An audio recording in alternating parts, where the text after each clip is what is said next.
Hi everyone, and welcome to this first in a series of 2 videos where we're going to be giving you some basic knowledge around disability access and inclusion, giving you some basic tips and advice on how you can make your committees, meetings, networks, branches accessible and inclusive to all members as possible. My name is Natalie Amber. I am a white woman in my mid-40s. I have got shoulder length blonde hair. I'm wearing a white jumper today, which has got a bit of a black motif on it. I'm a wheelchair user, and I'm joined here by the lovely Dan Edge. Hello everybody, I am Dan Edge. I am equity counsellor, if you're interested. We're actually in the council room, it's very shiny. And I am a white man with curly blonde hair, sat in a wine red colour jumper, and I'm also a wheelchair user. The first thing we're going to do in this video is talk to you about models, which are ways of thinking when it comes to disability. There are generally 3 main ones. There are lots of others. We're not going to cover every single one today. We're just going to cover the 3 main ones. And they are the charity model, the medical model, and the social model. I'll leave Nat to talk about the charity model. Thank you. Pretty much says it on the tin. This is the way of viewing deaf, disabled and neurodivergent people as a special group that's put to one corner. We can't take part in mainstream society, so therefore we are to be pitied, we're to be othered, we're to be looked after and felt sorry for. In other words, oh, pity. Look at all the poor disabled people. Oh, not a fan of it, to be honest. No. And then we've got the medical model. Oh, yeah. Now that pretty much does what the charity model, only this time it's what you'll hear a lot used in the medical setting, as well as the educational setting. And again, it references deaf, disabled and neurodivergent people as we can't take part in mainstream society because of our disability or our long-term health condition. So therefore we need to be fixed. And if we can't be fixed, then as with the charity model, we need to be looked after, we need to be pitied.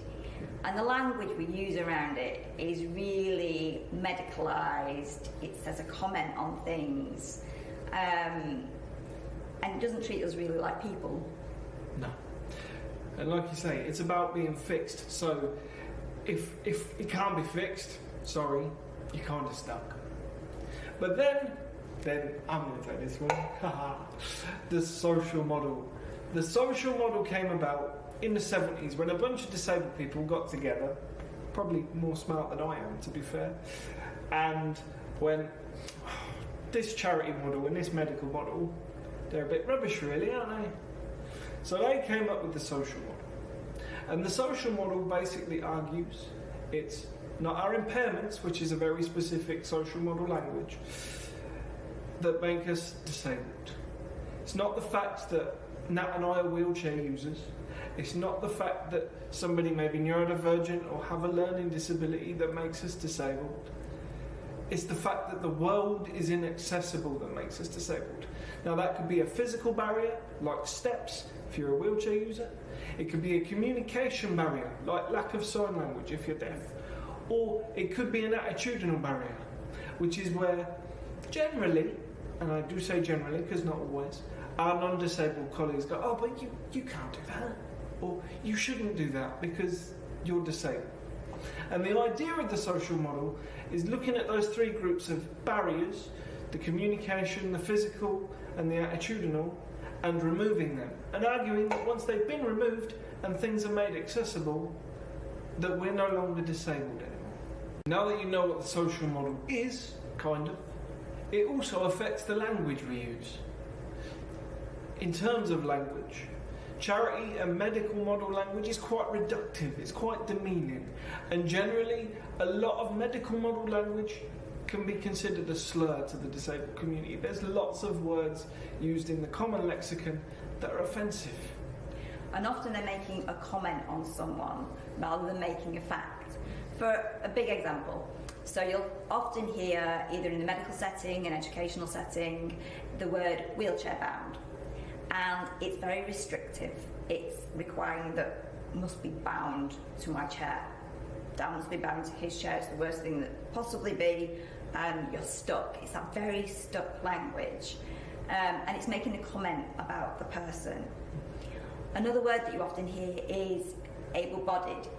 And if you use this word, and you probably have, I know I used to use it, it's very, again, it's making a comment about someone because it's saying, well, what does able-bodied actually mean? Able to do what? And what are we saying about the other person? And disability isn't a dirty word. We quite embrace the word disabled. But we never hear the word able-bodied used only in any other sphere than if you're referring to someone who's got disability. So you wouldn't say, have you met my able-bodied friend Sally over there? She's friends with able-bodied Sam. But yet you will sometimes hear someone go, oh, have you met my friend Natalie? She's disabled. It's like they can't, your disability has to come par and par.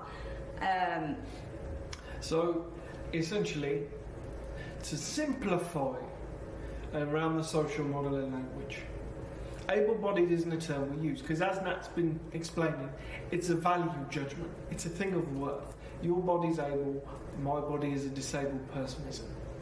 But the language we use instead in the social model, and the language we encourage you all to use when it comes to your meetings and everything else, is quite simple. There's disabled people, which means people that face those barriers we were talking about before. And then there's non-disabled people, the people that don't suffer from those barriers, the communication barriers, the physical barriers and the attitudinal barriers. So disabled people that have to deal with those barriers, and non-disabled people, the people that don't. Simple as that. No value judgments, just statements. And when it comes to terminology, a bit like with all of us, always be person-centred. Never be afraid of asking someone how they prefer to be identified. You could get a whole room of visually impaired people and they will all like to be identified as something that's very personal to them and with the language that they like to use.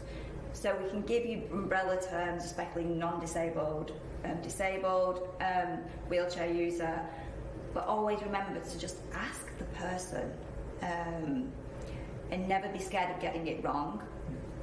But always think about what your intention is behind a word. And when you break down a word and think about it, sometimes if it feels like it's going to be a bit awkwardly icky, then it generally is. What we will say is we could do a whole video on good umbrella terms, bad umbrella terms, specific terms for specific groups of people. But for this video, just remember, disabled has barriers that they've got to deal with. Non-disabled, and if for whatever reason you want to talk about somebody's medical condition, the word impairment is what the social model uses. Now, somebody may have a personal preference like Nat says, but generally as an organisation, use that language first until you know somebody's personal preferences. Yes, apart from the deaf community. Oh, indeed. And I think that's one thing. So the deaf community, and we could do a whole piece about deaf culture, but don't identify as having a disability because it's linguistics and it's about communication and it's about language. So the deaf community are very much deaf or hard of hearing. So that's just one thing to bear in mind. And what we will say is, if you want to go more in depth, well, there will be a language guide with a few more of these terms on the Equity website.